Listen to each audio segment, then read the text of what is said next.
8 ವರ್ಷಗಳ ಕಾಲ ನಾಡಿನ ಮುಖ್ಯಮಂತ್ರಿಯಾಗಿ ಸಿದ್ದರಾಮಯ್ಯನವರು ಕೂಡ ಭಾಳ ಉತ್ತಮವಾಗಿ ನಡೆಸ್ಕೊಂಡು ಬಂದಿದ್ದಾರೆ. ನಾವು ಅದನ್ನೇ ಮುಂದುವರಿಸ್ಕೊಂಡು ಇನ್ನೂ ವಿಶೇಷವಾದಂಥ ಆಲೋಚನೆಗಳನ್ನು ಗಮನದಲ್ಲಿಟ್ಕೊಂಡು ಮಾಡಬೇಕು ಅಂಥೇಳಿ ನನ್ನ ಸಹೋದ್ಯೋಗಿಗಳಂಥ ಪರಮೇಶ್ವರವರು ಮತ್ತು ಜಾರ್ಜ್ ಅವರು ಕೂಡ ಮತ್ತು ನಮ್ಮ ಯತೀಂದ್ರ ಅವರು ಕೂಡ ನನ್ನ ಸಲಹೆಯನ್ನು ಕೂಡ ಸರ್ಕಾರದ ವತಿಯಿಂದ ಅವರು ಕೂಡ ಕೊಡ್ತಾ ಇದ್ದಾರೆ.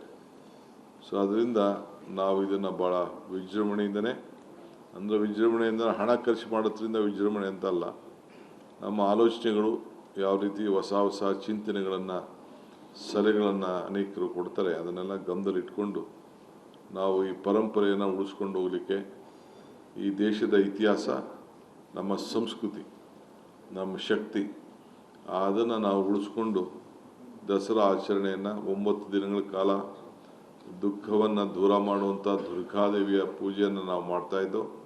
ಆದರೆ ಈ ವರ್ಷ ಪರಂಪರೆಯನ್ನು ಹೋದ ವರ್ಷ ಯಾವ ರೀತಿ ಇತ್ತೋ ನಮ್ಮ ಪಂಡಿತರ ಮಾರ್ಗದರ್ಶನದಂತೆ ಇದು ಈ ವರ್ಷ 11 ದಿನಗಳ ಕಾಲ ಮಾಡಬೇಕಾದಂಥ ಒಂದು ಪದ್ಧತಿ ಈ ಒಂದು ನಮ್ಮ ಮೈಸೂರು ಪಂಚಾಂಗದಲ್ಲಿ ಅದು ನಮೂದೇ ಆಗಿದ್ದರಿಂದ ಅದನ್ನು ನಾವು ಮುಂದುವರಿಸ್ಕೊಂಡು ನಾವು ಹೋಗ್ತಾ ಇದ್ದೀವಿ.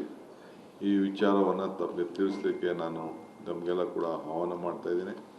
ತಾವು ಕೂಡ ಈ ಒಂದು ಪರಂಪರೆಯನ್ನು ಬೆಳೆಸ್ಕೊಂಡು ಹೋಗಲಿಕ್ಕೆ ತಾವು ಕೂಡ ತಾವು ಸಹಕಾರ ಕೊಡಬೇಕು ಅಂಥೇಳಿ ನಾನು ತಮಗೆ ಮನವಿ ಮಾಡಿ ನನ್ನ 4 ವಿಚಾರಗಳನ್ನು ಮುಗಿಸ್ತೇನೆ. ಬೇರೆ ವಿಚಾರ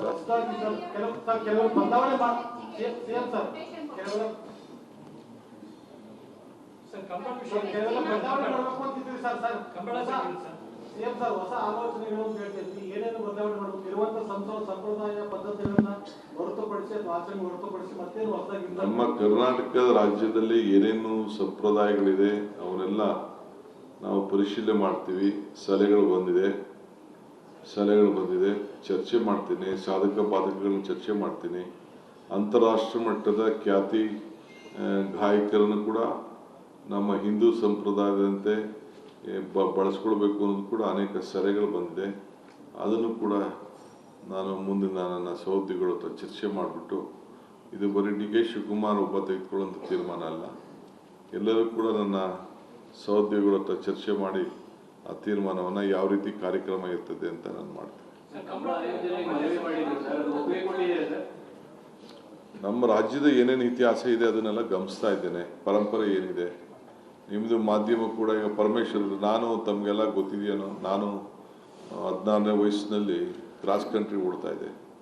14 ಕಿಲೋಮೀಟ್ರ್ ಓಡಿದ್ದೆ ಸಾತೂರಿಂದ ಕನಕಪುರ ಗಂಟ. ಈಗ ಅದು ನಿಂತೋಯ್ತು.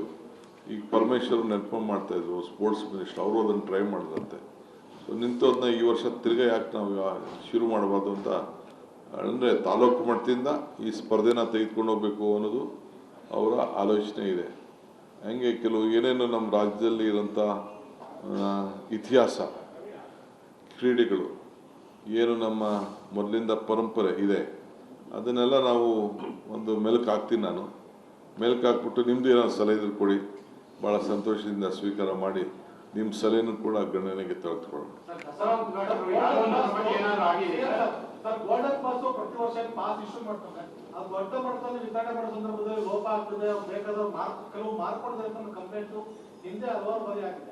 ಈ ವಿಚಾರ ಕೂಡ ಕೆಲವು ಸದಸ್ಯರು ಸಲಹೆ ಕೊಟ್ಟಿದ್ದಾರೆ. ನಾನು ಅದನ್ನು ಪೊಲೀಸ್ ಅಧಿಕಾರಿಗಳಿಗೂ ಮತ್ತು ನಮ್ಮ ಡಿಸ್ಟ್ರಿಕ್ಟ್ ಅಡ್ಮಿನಿಸ್ಟ್ರೇಷನ್ ಚರ್ಚೆ ಮಾಡಿ ನಾನು ಅದಕ್ಕೆ ಏನು ಮಾಡಬೇಕು ಅಂತ ತೀರ್ಮಾನ ಮಾಡ್ತೀನಿ. ನಮಗೆ ಹೊರಗಡೆಯಿಂದ ಬರೋರಿಗೆ ಏನು ಗೌರವ ಕೊಡಬೇಕು, ಸಾವಿರಾರು ರೂಪಾಯಿ ಖರ್ಚು ಮಾಡಿಕೊಂಡು ಇಲ್ಲಿ ಟಿಕೆಟ್ಗೆ 6,000 ಕೊಡ್ಬೋದು. ಬಟ್ ಅಲ್ಲಿಂದ ಇಲ್ಲಿಗೆ ಬರಬೇಕಾದ್ರೆ 1 ಲಕ್ಷ ರೂಪಾಯಿ ಅಷ್ಟು ಖರ್ಚು ಮಾಡ್ಕೊಂಡು ಬಂದಿರ್ತಾರೆ. ರೂಮ್ಗಳಿಗೆ 6,000 ಕೊಡೋನು 10,000 ರೂಪಾಯಿ ಕೊಟ್ಟು ರೂಮ್ ತೊಗೊಂಡಿರ್ತಾನೆ. ಹೊರಗಡೆಯಿಂದ ಬರೋನು ಫ್ಲೈಟಲ್ಲಿ ಬರಬೇಕಾದವನು ಅವನು ಕೂಡ ಲಕ್ಷಾಂತರ ರೂಪಾಯಿ ಖರ್ಚು ಮಾಡ್ಕೊಂಡು ಬಂದಿರ್ತಾನೆ. ಅವ್ರಿಗೆಲ್ಲ ಏನು ಗೌರವನ ಯಾವ ರೀತಿ ಕಾಣಬೇಕು, ಹೊರಗಡೆ ಗೆಸ್ಟ್ಗಳಿಗೆ ಮೈಸೂರು ಮೊದಲೇ ಆತಿಥ್ಯವನ್ನು ಕೊಡಲಿಕ್ಕೆ ಭಾಳ ಹೆಸರಾದಂಥದ್ದು. ಆ ಸಂಪ್ರದಾಯವನ್ನು ನಾವು ಹಾಳು ಮಾಡ್ಕೊಳ್ಳೋದು ಬೇಡ. ಹಿಂದೆ ಮಹಾರಾಜರು ಕೂಡ ಹೊರಗಡೆ ದೇಶದಿಂದ ಬಂದಂಥವ್ರಿಗೆ ಪ್ರತ್ಯೇಕವಾಗಿರಬೇಕು ಅಂತ ಮೆಟ್ರೋ ಪೋಲು ಮತ್ತು ನಮ್ಮ ಬೃಂದಾವನ್ ಗಾರ್ಡ್ನಲ್ಲಿ ಹೋಟೆಲ್ ಕಟ್ಟಿಸಿದ್ರು ಅಂತ ಇತಿಹಾಸ ಇದೆ. ಆ ಇತಿಹಾಸನ ಮುನ್ನುಡಿ ಬರಲಿಕ್ಕೆ ನಾವು ಪ್ರಯತ್ನವನ್ನು ಮಾಡ್ತೇವೆ.